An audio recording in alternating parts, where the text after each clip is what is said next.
My wife, Jessica, and I arrived at her parents' cottage. My relationship with her mother had always been ambiguous, perhaps even strained. From the beginning, my mother-in-law, Margaret, seemed to dislike me for no apparent reason. I wasn't particularly excited about the trip, but Jessica insisted her mom needed help, and her father had been gone for years. Margaret was stubborn and proud, rarely asking for help, and this further encouraged Jessica to make the trip.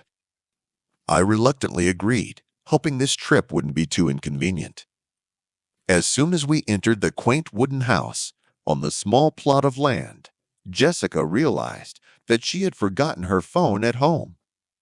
She couldn't be without it in case work called, so she promised to return soon and hurried off, leaving me alone with Margaret. It was an awkward situation, and the air between us was heavy with unspoken tension. I decided not to dwell on it and asked Margaret what she needed help with that she couldn't handle on her own. To my surprise, she handed me a long list of tasks, as if deliberately burdening me with work. The list was filled with chores that seemed endless.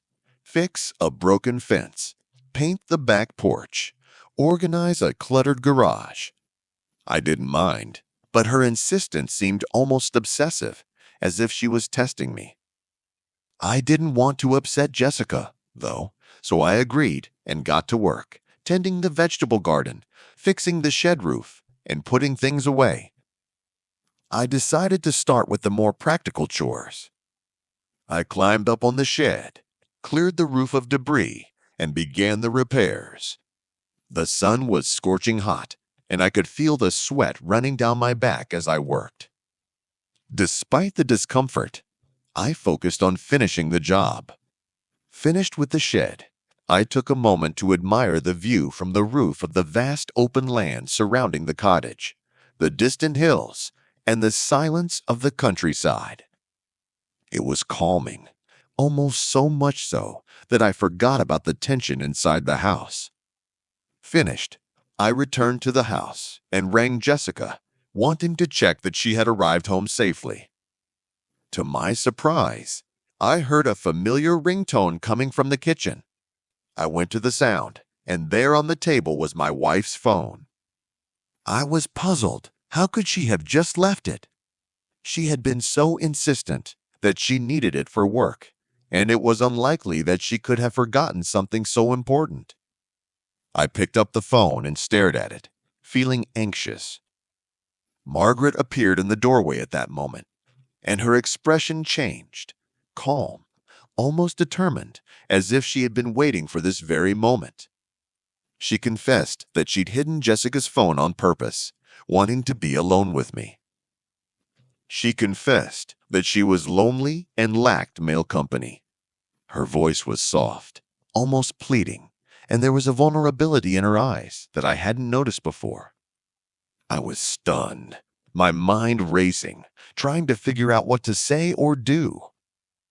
The situation seemed surreal, like something out of a bad film. How could I say no to my mother-in-law? I knew I had to be careful in my answers. I didn't want to make the situation worse, but I couldn't encourage it either. I needed to think fast before Jessica returned. Margaret stepped closer, her gaze unwavering, and I could feel the tension building in the room. I cleared my throat, took a step back, and tried to defuse the situation by suggesting that we focus on household chores. I mentioned that I still had a lot of work to do, hoping to shift her attention to the long list she'd given me. She paused. Her expression changed for a moment, and then she nodded and turned away, seeming to accept my excuse. I let out a quiet sigh of relief, grateful for the brief reprieve. I spent the rest of the day tirelessly doing my best to keep myself occupied and avoid any further awkward encounters. I mended the fence, painted the porch, tidied up the garage, keeping an eye out for Jessica's return. The hours dragged on, and I couldn't escape the growing sense of unease. Margaret's behavior had thrown me off balance, and I couldn't shake the feeling that something must be going wrong. Finally, as the sun began to dip below the horizon, I heard the sound of a car pulling up. Jessica had returned. I quickly put my tools away and got out to greet her, relieved to see her smiling face. She apologized for taking so long to arrive and asked how everything went. I forced myself to smile and told her everything was fine, although my heart was still pounding from the previous encounter. I knew it wasn't over, but right now I was just glad she was back. If you enjoyed this story, please support it by liking and subscribing.